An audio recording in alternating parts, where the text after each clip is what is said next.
গণ অধিকার পরিষদের সভাপতি ও ডাকসুর সাবেক ভিপি নুরুল হক নূরের উপর হামলা হত্যার উদ্দেশ্যে করা হয়েছে বলে অভিযোগ করেছেন বিএনপির মহাসচিব মির্জা ফখরুল ইসলাম আলমগীর।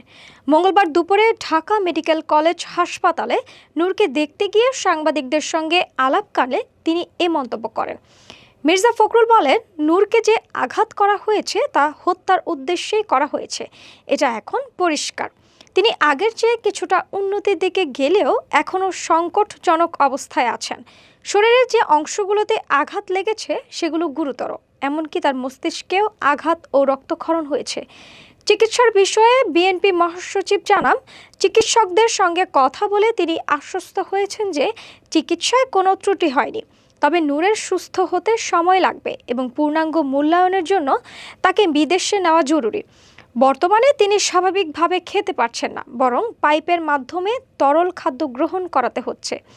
তিনি আরও বলেন, অভ্যুত্থানের পরও যদি আইন শৃঙ্খলা বাহিনী এভাবে আমাদের নেতাদের উপর হামলা চালায়, তবে সাধারণ মানুষের উপর তারা কি করছে তা সহজেই অনুমান করা যায়। এ ধরনের ঘটনা মোটেই গ্রহণযোগ্য নয়।